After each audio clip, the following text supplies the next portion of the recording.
as old bush pilots say, we're turning final here. The thing last night, as I said at the beginning, but it may have been lost in the shuffle, is a kind of indulgence to me because it's a completely original idea, and like all original ideas, it has runs a strong risk of being just simply wrong. But because what it seeks to do is so grandiose, and because it seems to do it to some degree, and then that, of course, falls upon the eye of the beholder to assess, it seems worth communicating. As an example, if you don't choose to believe it or take it to your heart, then as an example, what it can function for you as is a picture of the sorts of ideas that are out there, the kinds of insights that we can draw out. And people, always in these things, we discuss what could be done, what should be done, what can we do other than what we're doing to make that kind of a world come to be, or come closer to be. And my notion is simply art.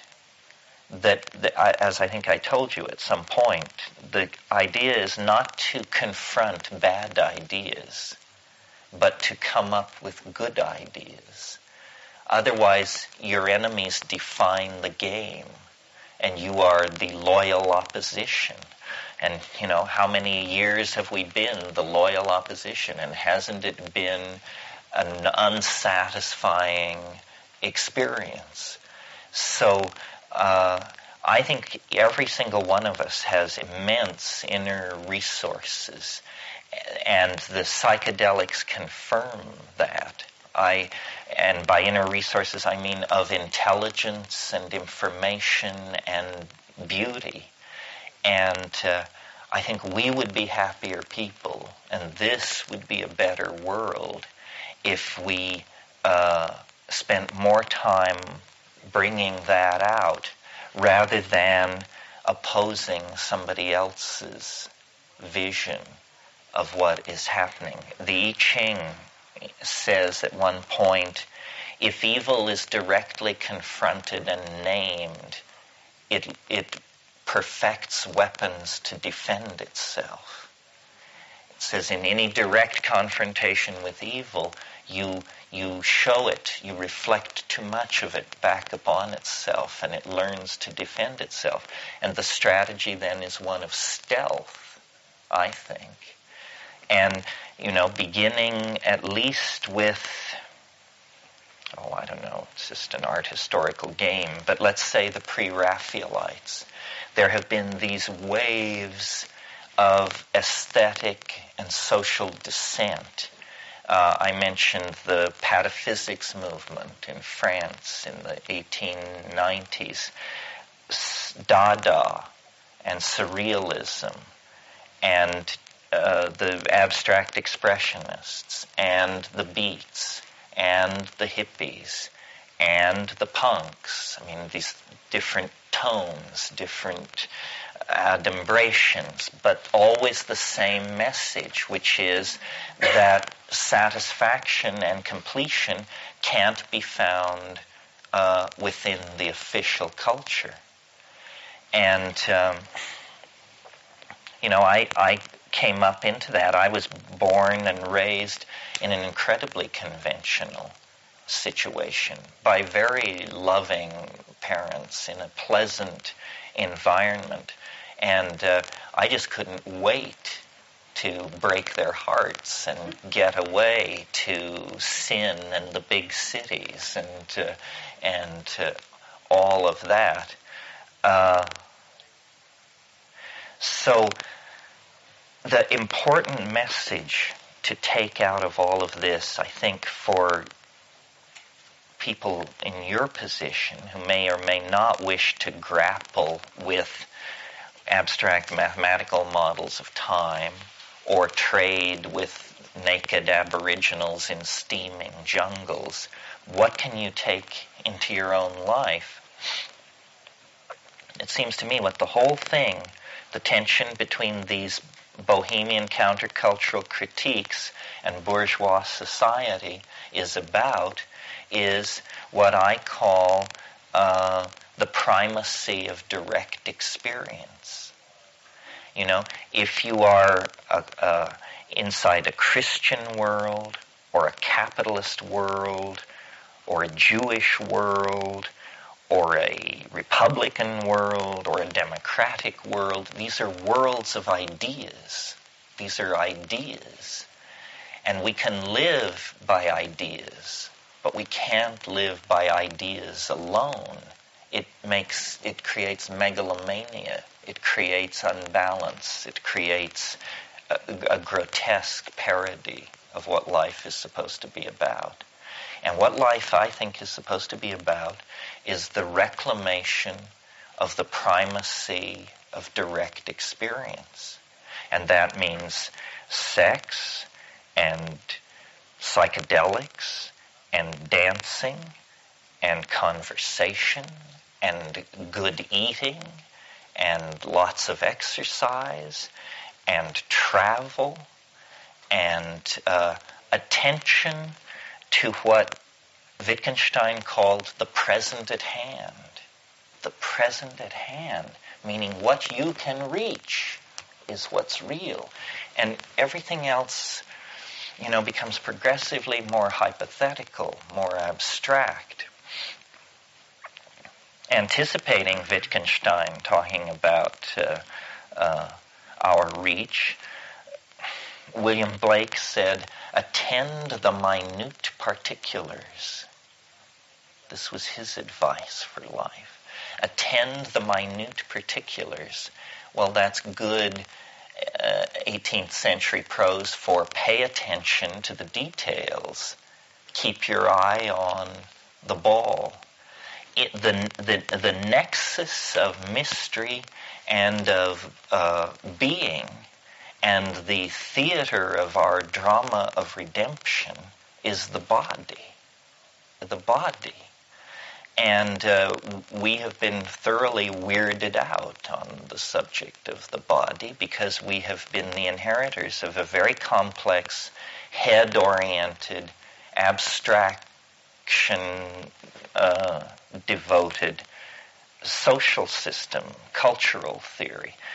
But we see the consequences of not feeling all around us. I mean, the toxification of the earth, the toleration of overpopulation, and the institutions that promote it is all achieved through a deadening of feeling.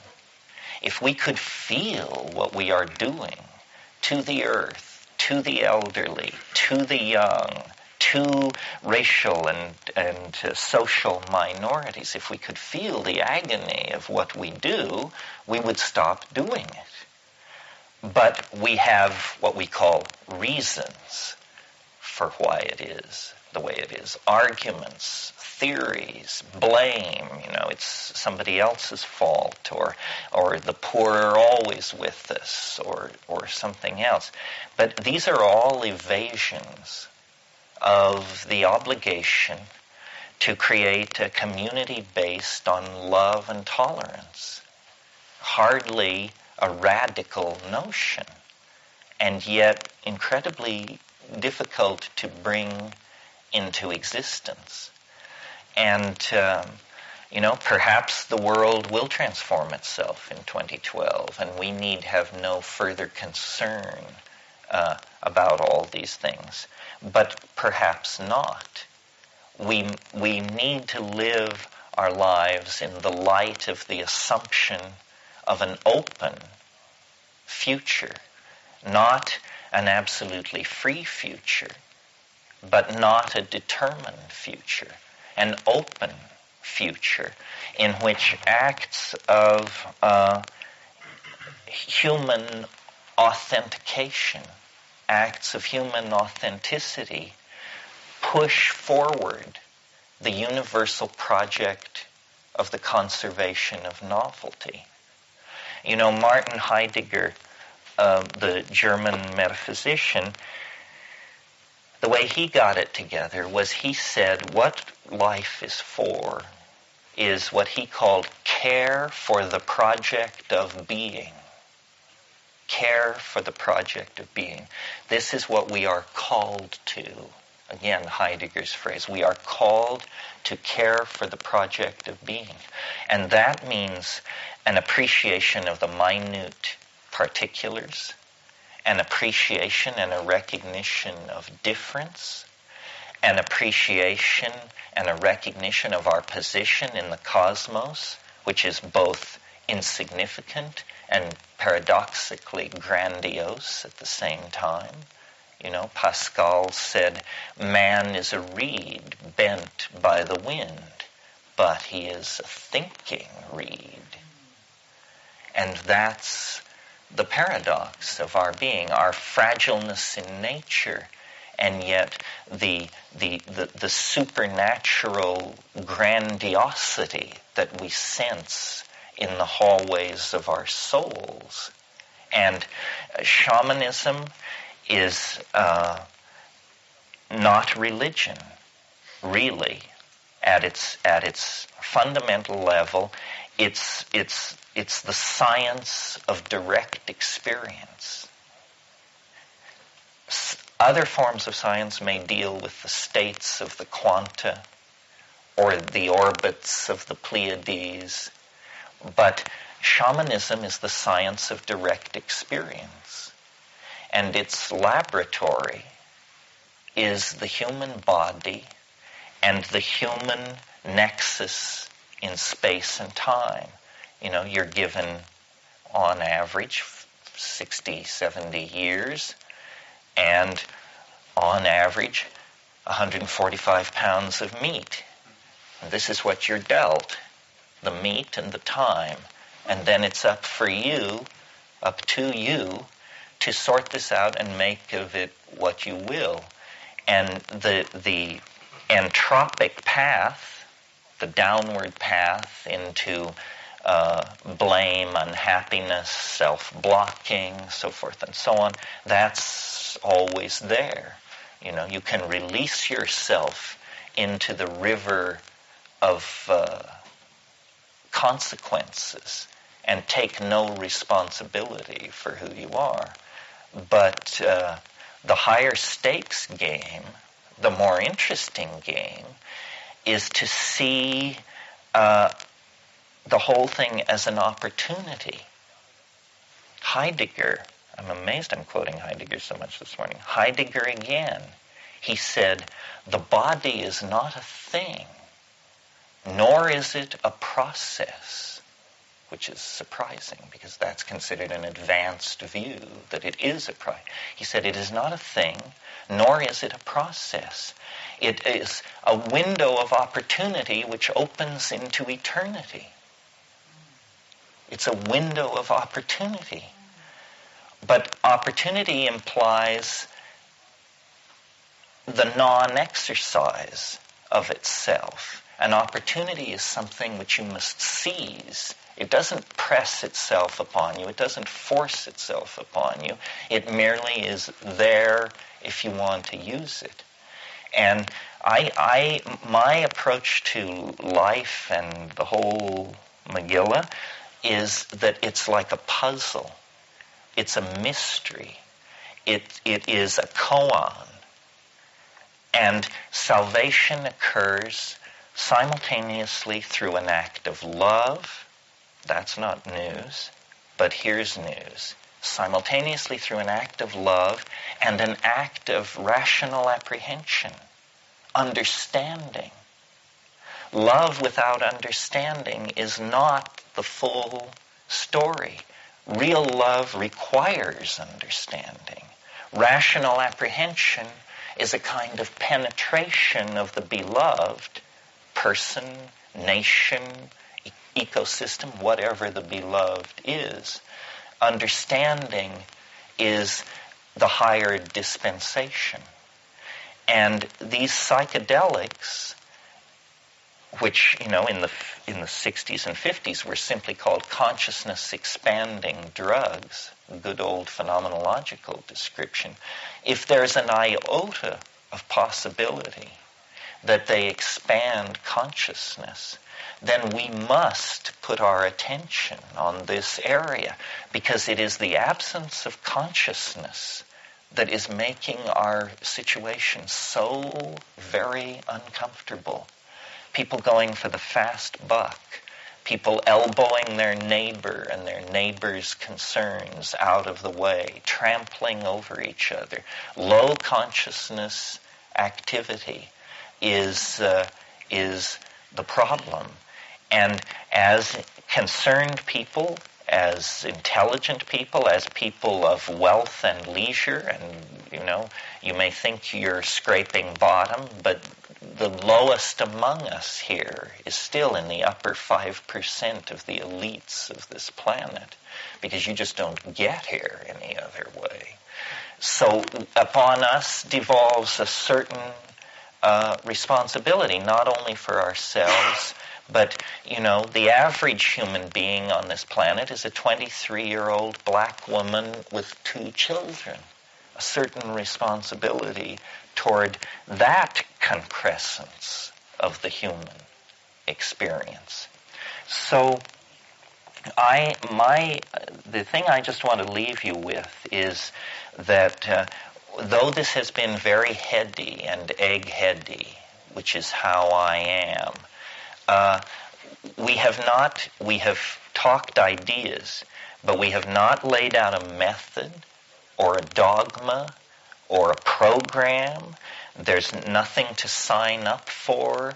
There's no higher level of initiation if you give me $1,500 or anything like that. What we have been celebrating here is an experience.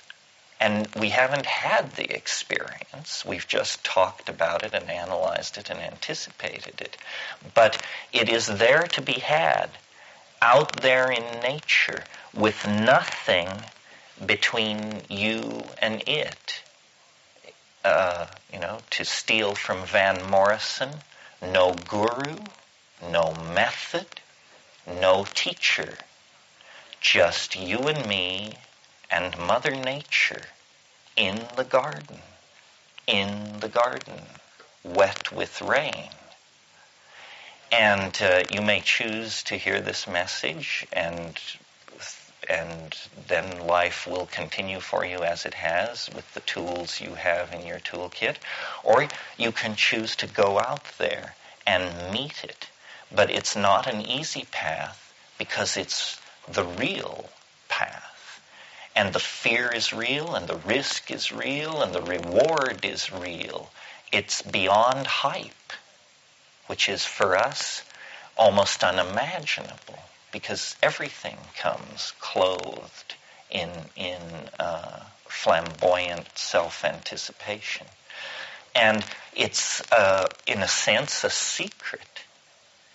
And yet, paradoxically, a secret which can be freely told of, as we've told of it here. But the human mind has an incredible capacity to turn away from challenge, opportunity, risk. So what I want to remind you is that we only circled around the mystery. We used our intellectual flashlights. We saw glimpses of it. But the real meat of this path is, alone in silent darkness on 5 grams or something. Plotinus, the great Neoplatonist philosopher of the Byzantine Empire and a great mystic, spoke of the mystical apotheosis as the flight of the alone to the alone. And I've always thought that was an excellent program for how to meet the psychedelic experience. It is a mystery. It is not an unsolved problem. It's a true mystery. And we are not accustomed to this. I've searched the world for mysteries, and I found illusions, fraud, misunderstanding, obfuscation, impenetrable complexity, but never true mystery, except in this one tiny, tiny area of the chemical and biological world. And there, I guess because, in the greater plan, everything must exist, and so, therefore, must magic. But the doorway to it, the doorway into that world, is a very confined spot in the vast data field of this world. And you could miss it. Although I'm doing my best to make sure that doesn't happen. Where spiritual advancement is discussed, I want psychedelics to be discussed. Where transformative social visions are put forth, I want psychedelics to be part of the agenda. To me, the only thing you can compare it to is sexuality on one level, but it's different from sexuality because sexuality is written into the bones. Very few people can go from birth to the grave and escape it in some form, some confrontation. I mean, even the celibate monk, basically his life is a confrontation with sexuality in that form. The psychedelic experience is very different. You can go from birth to the grave and never even hear of it. And millions of people have. But they were, and I don't say this in a blaming sense, it's a tragedy. They were infantilized by their circumstances in time and space. They never experienced that dimension of freedom. It's like having an automobile and you drive it around and it seems to work fine, but there's this button on the dashboard and you never investigate to find out, what it does, what it is. And there is in us this switch which can only be thrown by forming, until the era of modern science very recently, could only be thrown by forming a relationship with a plant, with an entirely different order of being. And when that switch is thrown, this entire other dimension of humanness is revealed. And it is you can tell, even if you've never been there, from the excited testimony, hysterical denunciations, and passionate defenses, that it is an area charged with meaning for the human experience. So I hope that this get-together inspires you to go further and go deeper. I think that there's no other game in town. Doing art without this in your experience is essentially like trying to do art without good light. Trying to live a life without the illumination of this experience is a far more difficult thing, because what do you have to guide you? The secular faiths, the religious faiths, and the obvious confusion that both have spread in their wake. Sexuality is a path to a kind of authenticity, but it has to be negotiated with another human being in a very careful and subtle dance of energy. This is not like that. This is something where there is a subtle dance of energy, but it's not with another human being. It's with, and then you can either think of it as a mushroom, or God, or the universe itself, or Gaia. It will take all those projections. with equal ease. So somehow, each of you from different pasts and with different futures have come through this place where we were all cotangent for 4 days. And if you are not a psychedelic person, and you, through the fact of having been here, become one, then you will look back on this weekend as a primary turning point in your process of simply growing and growing up. And for those of, if that happens to you, that is the satisfaction of my work. As I say, I don't think of myself as a guru. I think of myself as a doorman. And I'm very happy to see people pass in to the 4-star experience that lies through the fogged and etched glass. And that's really all I have to say. I'll entertain loose-end questions, or if anybody wants to say anything, or whatever needs to be done now, we can do it.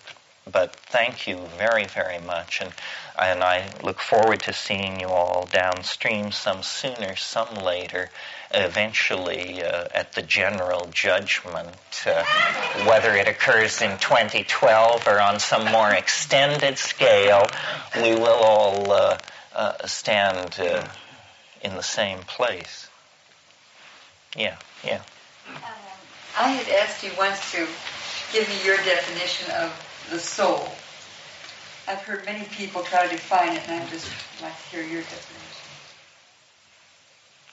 Yeah, well, it's a complicated thing. It has a long history, because there's the idea of spirit is in there, and so is the idea of intellect. And these spirit, soul, intellect, various philosophies have moved them around. I think of the soul as a kind of well, you know how I think we can assume that we all have a pancreas, but probably no one here has ever seen their pancreas. Well, that's because it's in a place, it's in a dimension that's rarely revealed, i.e. within the confines of the tissue of your body. I think of the soul as a hyper-dimensional organ. It's an organ that you can't see, like the pancreas. But if you open up the body, you will see the pancreas. You won't see the soul. But if you were to rise up into a higher mathematical dimension, a human being would look like a worm, because the worm would extend from birth to death. All the intermediate states would be there. The entire lifetime would be perceived in a single moment. And that's how I think of the soul. The soul is not who you are now. The soul is who you are and will be and have been. So it's yourself extended in time. You know, Plato said time is the moving image of eternity. And what we were doing last night, in a way, was looking at snapshots of that moving image. I think that that at death, if the soul survives, then in a sense what happens is you flow back through your entire life, and it exists all at once in a single moment. I mean, that's the paradox of hyperspace, that what is serially presented in Newtonian space is holistically apprehended in hyperspace. And similarly, there is a group soul, a group mind, and all the same processes apply. In a way, the transcendental object at the end of time is history. History, I think I said, at least I think, that history is like a psychedelic experience. And we are building toward the apotheosis, the place where language fails, where the ego dissolves. You can no longer make sense of it. It's been getting weirder and weirder, and finally the speed at which the weirdness is accumulating just avalanches over you, and you can no longer make sense of it. But an idea which I didn't talk about very much in this workshop, but that's dear to my heart, is the idea of the philosopher's stone. In the 16th century in Europe, before the rise of modern science and chemical theory, the ontological distinction between world and self was not as strongly defined as it is in modern people. And consequently, people working with substances entered into a kind of participation mystique in which the contents of the unconscious were actually projected onto matter. And Carl Jung made much of this because he realized that these alchemical texts, which are so cryptic and bizarre, could be treated like dreams because they were downloads of unconscious material. But I think that the alchemists were, in a sense, on the right track in that what is being sought in the concrescence, what the essence of the thing at the end of the world is it's a union of spirit and matter, is what it is. And it's a union of spirit and matter that occurs in such a way that each retains the characteristics that it brought into the union. In alchemical terms, this is called a coincidentia positorum. In modern terms, it's not allowed. It's a logical contradiction. But I think that the essence of understanding the world is to be able to hold a logical contradiction in your mind and not force things to be either or. And the philosopher's stone is the idea that you could have a kind of matter, I mean, think of it as a small pebble, which is yet somehow made of mind, and hence is an object freely commandable in the imagination. And they sought this. They tried to make this. This was a technological agenda from 1540 up until the 30 Years' War. And the universal panacea, the panis supersubstantiales, all these terms for this lapis, this stone. And what it is it's a place in space and time where anything can happen. Anything can happen. So imagine that what we are involved in collectively, and each of us, is an effort to give birth to the soul, to somehow cause the soul to come into existence. One way of thinking about this, I think I said this earlier, but it probably means more now, is that the historical enterprise is an effort to turn the human body inside out so that the soul becomes visible and the body becomes a process that you can command in the imagination. Do you understand what that would look like? So then here's the comic book version of what I'm talking about. Here we have the philosopher's stone. I have just, by a cryptobiological process, regurgitated it into my hand, and here it is. Okay. So it's my soul objectified outside my body. It's a holographic matrix of space and time. When you look into it, you can see stars in there. And if you need to go somewhere, you stretch it out and sit on it, and it carries you there. And if you're hungry, you eat it.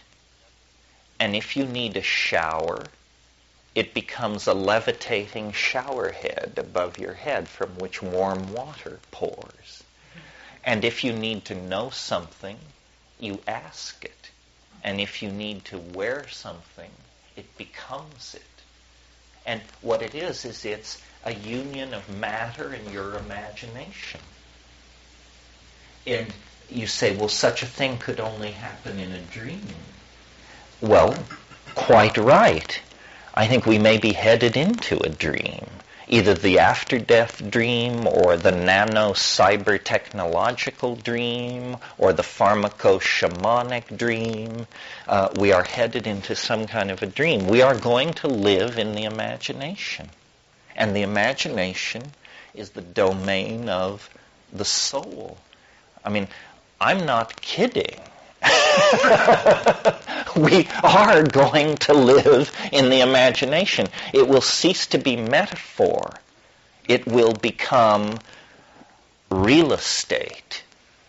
That's how real the imagination is going to be.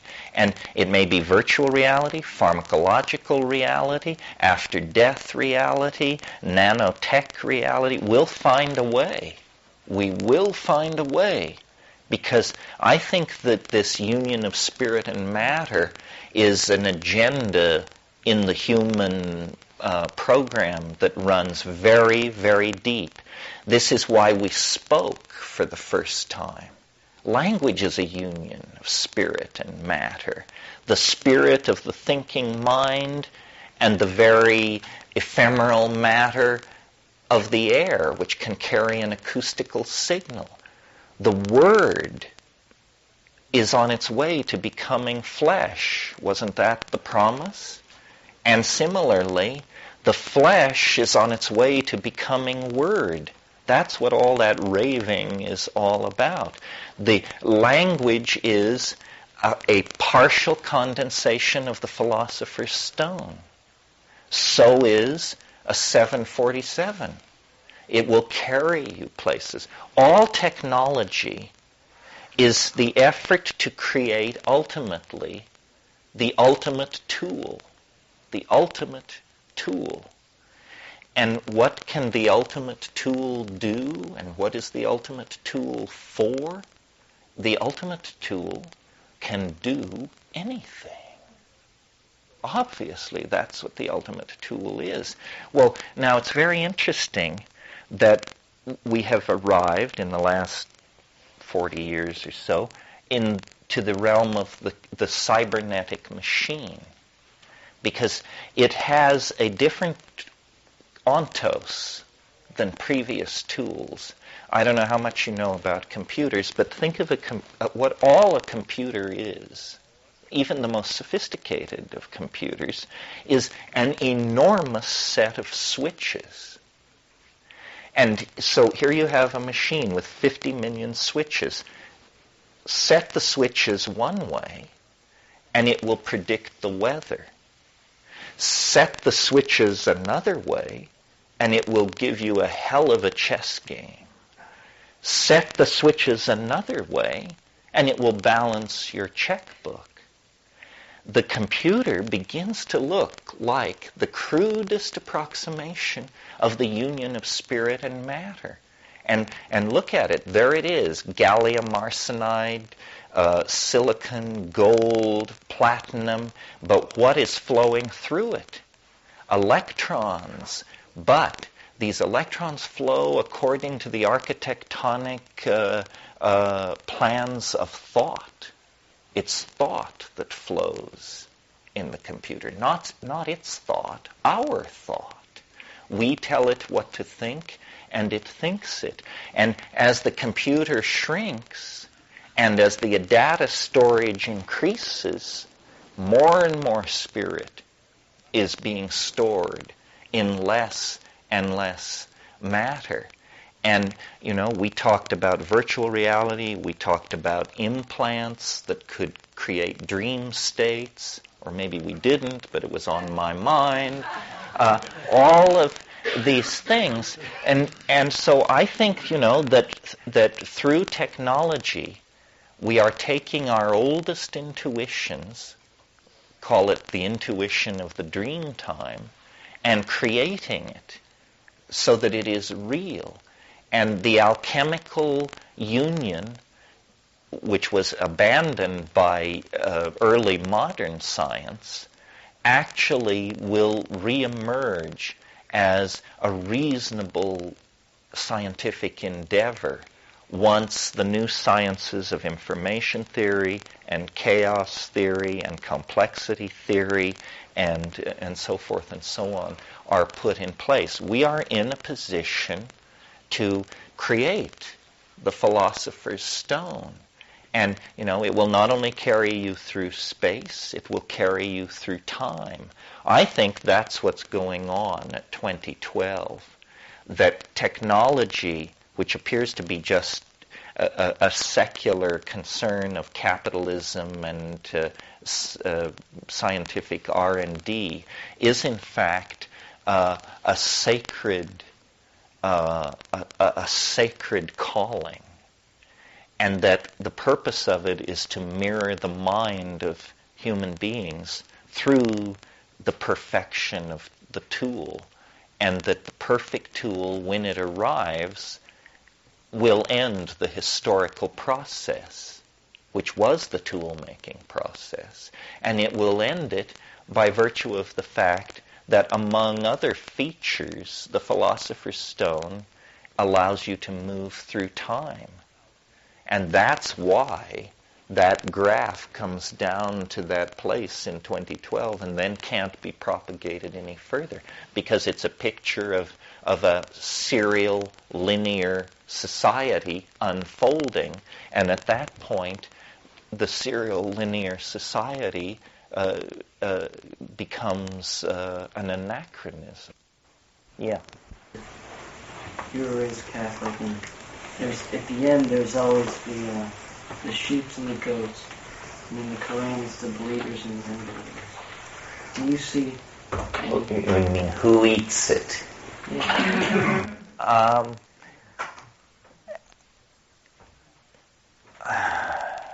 Well, I have two impulses here. One is to say nobody eats it. That's just a bad fairy tale.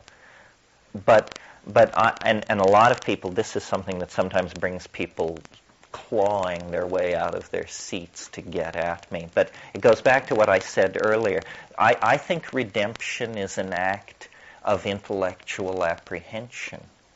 And I had a professor when I went to college, Joe Tussman, and what he claimed was that intelligence is something that you can teach, that we have been entirely misled to think of intelligence as something innate that you're born with. And he was a teacher, and he seemed to make good on his premise. So what if evil exists, and I'm not sure it does, it is ignorance, which is a Hindu position, avidya, obscuring avidya, ignorance. So I think that there is an obligation to understand. I'm not putting aside the obligation to love and to feel, but those obligations seem to have their defenders everywhere. But there is an obligation to understand. And ignorance is ignorance. It's not a good thing. There's no way it is good to not know something. And one of the things that I come up against, and we had a humorous brush with it last night, is that this thing that I talk about, the time wave, requires a knowledge of history, a slight knowledge. Nobody has it. Nobody has it. And, I go to Germany and I lecture this stuff. And when I first started going to Europe, I thought, oh, well, this will really be fun. These Europeans, it's a better educational system. They'll know what's up. They don't know what's up. I talk about Otto the Great. They can't place him within 500 years. Generally, the audiences, occasionally someone can. Well, amnesia is a pathology in the individual. If you have an individual who can't account for where they were in 1990, then you need to look into, what was it, a blow on the head, a long drunk? What happened to you? And yet in ourselves we accept this weird historyless thing. And it's going to bite us in the ass. It's a cliche to say those who don't learn from history are bound to repeat it. But that's all very fine if you're running around throwing spears and pulling catapults around. But if you have atom bombs, you can't be so stupid. So one of the things that that occurs to me is we human beings come equipped with something called the unconscious mind, discovered by Freud and Jung in Vienna, for us, but apparent throughout history, the unconscious mind. And part of this technological and historical crisis that we're in has to do with the fact that we can no longer afford this luxury. This is fine if you're, as I say, chipping flint or running around howling at the moon. Then you can have an unconscious mind. But a global civilization cannot have an irrational, an out-of-control component driving its social systems and social decisions. So part of what we all have to do is get smarter. And psychedelics, consciousness-expanding drugs, expand consciousness. And so do these technologies. And I think I said to you the little joke about how a computer is simply a drug that you can't swallow. In the future, that won't be true. I mean, the computers of the future will be the size of double-aught capsules, or smaller, and they probably will be taken internally and just insert themselves in your tissue and grow gold fibers into your brain systems and interact with you. Well, now, are we talking about a drug or a machine? And the answer is that biology is very machine-like at the microphysical level. The genes are being read, the ribosomes are connecting the proteins together. The whole thing looks rather like a factory of moving mechanical parts. But the databases that are being created and the protocols for moving through them are permission to a new level of intelligence. The internet, I find, truly awesome. I mean, when you get in there, I start out from my home in Occidental, and then I ask a question, which requires that the internet access the main computer at Shibuya University in southern Tokyo. We're there. If I'm not paying attention, I don't even realize that we are now talking to the university computer there. But then we need a certain image of a certain painting. Well, it turns on, it's online in a database at the Hermitage in St. Petersburg. We're there. And in a session, you may move around the world 10 times. I have an automatic system on my computer at home that goes on in the middle of the night. And has a series of key words programmed into it, things I'm interested in, and in the quiet hours of the night, my computer moves from one university data system to another, looking for files and downloading them into my system so that when I get up in the morning, I have these files on screen. I mean, I'm interested in a dying cult in Iran, a religion that's existed for a very long time but is now down to a few hundred people. Well, there's a scholar in Leipzig who is interested in this. There are some people at the UN. We carry on a little interest group. And there are even real Mandayans in our interest group, actual members of this dying religion. It's a special concern of mine, and I'm fairly confident I'm connected up to 90% of the people in the world who care about this, because so few do care. So you build these interest groups. You can expand your eccentricity. It's a tremendous permission for eccentricity and community, because you find the other eccentrics who are into the same weird subset of knowledge that you are. And then the other thing is general knowledge is much more accessible and available. You know, schools have not changed essentially in 200 years. And yet education is the thing which allows us to be democratic societies and to control our industrial policies and make informed decisions. Think of the change that has occurred in society in those 200 years, and people are still going to the little red schoolhouse and sitting at their desks. And I mean, yes, we have playgroup and, you know, indirect lighting, but hardly the revolution that we're looking for.